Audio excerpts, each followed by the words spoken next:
Hey folks, it's Florida Deere. Thanks for joining me today. So today we're going to do hopefully what is a short install video for the little bull loader for the 4X5 series. This one's a 445.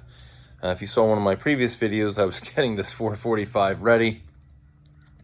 It was titled something about old tractors, and I was probably fussing about it because there were just a number of things to do.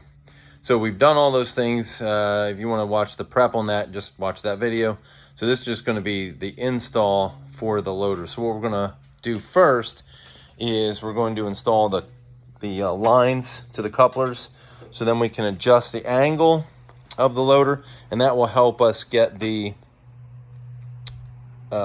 bracket or the bracket from the loader onto the bracket of the front of the tractor. So this is basically going to go over that, and we're going to lift it up, and then we'll get that situated. That can get locked in.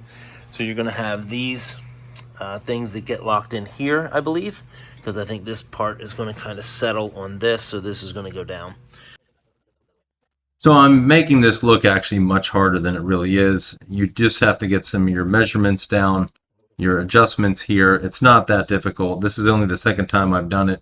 So if you do it more often, then you're going to get this down easily. Plus, if you have an extra person, I know they have a video of installation that shows it pretty easily, which is generally the case.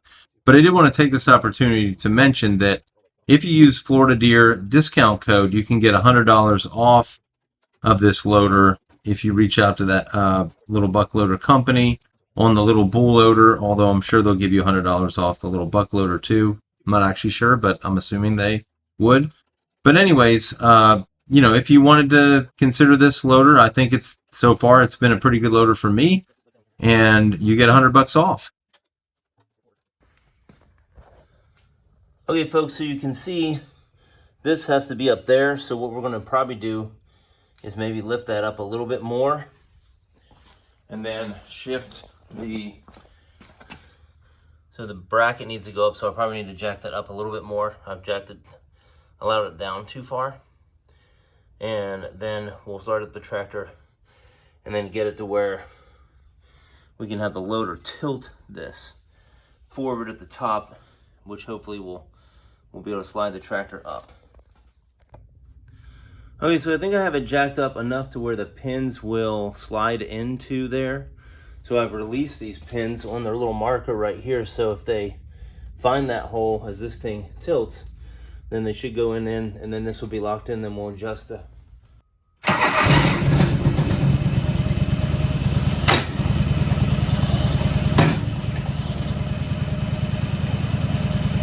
okay, so I think we're in. Yep. You know we're in because you can roll the front tire. Cool. Okay, folks, so we have removed the storage / transport bracket that goes up here. This is around the whole thing. This is, I believe, these pins are in almost all the way, if not all the way. We'll get them in all the way. As you can see, I think right down there. Well, right here. Oh gosh, where my finger is, it's out of focus. Let me see if it focuses. Yeah, right there. And then the one right there too, you can see that it is in. So it might go in a little bit further. We'll get these. We'll get these two adjusted. Then we should be squared away. Getting this situated on there. So what we'll do is we're going to back these down so it kind of clamps on there. And then we will hit these side supports right here. And also the one over here, which will go, yeah. So, So don't be like me. You can put this on. It's not a hard thing to take off. You just take this off. But I need to finagle it so it doesn't hit the hydraulic line. So it might go on this side and then on this side of these three. I'll work it out one way or the other. I'll show you when I'm done. So here I'm just farting around with the supports. I can never remember which way they go until I have to mistakenly spin them the wrong direction first. And that's just turnbuckles in general, not the specific one on the LBL. And anyways, I was fussing earlier about having the thing on the wrong side of the hydraulic lines, which is easy enough to fix because these things come off and on pretty easily. But that's what I'm doing here.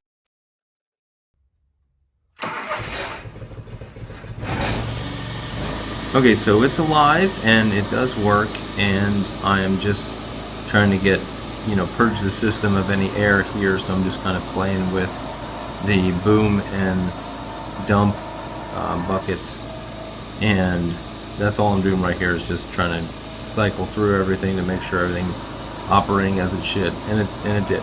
It did fine.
As you can see here, I'm going to have some issues trying to get a full scoop of the dirt in here, and it's not that the tractor is not capable or that the loader is not capable. Well, I guess that neither are capable because there's no weight on, despite my fat butt, there's not enough weight on that rear axle to give it enough traction, and I have the traction control engaged, or the traction lock engaged, and it's still not working. So this is literally 8 minutes later, and it's that much less light outside, which I thought was kind of funny. I checked, it was like 6:47 to 6:55.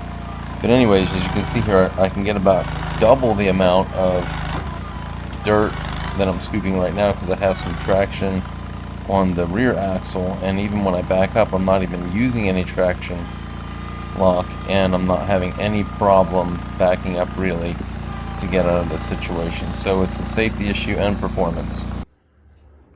Hey folks, so this pretty much concludes the video for the install. I did want to show a short comparison there with the no ballast box versus the ballast box. And it's not just a safety issue, and I'm not going to get deep into that, or a performance issue, but it's both of those issues. You want weight not just on the rear axle in the form of wheel weights and loaded tires, but you want weight after the rear axle to take weight off the front axle. Weight on the tires and wheels will settle the tractor a little bit and provide more traction, but it will not take any weight off the front axle. So you want to try to take some weight off the front axle with a ballast box or box blade or something else on the back that you can put back there to offset some of the weight from the front. So anyways, that does conclude the install and the install of the box blade, which is, the ballast box, which is, basically just these 3 pins and hooks, and I've gotten some dirt on it and stuff like that. So we'll show the tractor doing a little bit more work coming up. So just stay tuned for the next video. If you did like this video and found it helpful, hit the like button. I'd appreciate that. That'd be helpful to the channel. And if you wanted to see more videos on John Deere garden tractors or the John Deere 1 series, you can click subscribe. And hopefully I'll see you in the next video. Thanks, bye.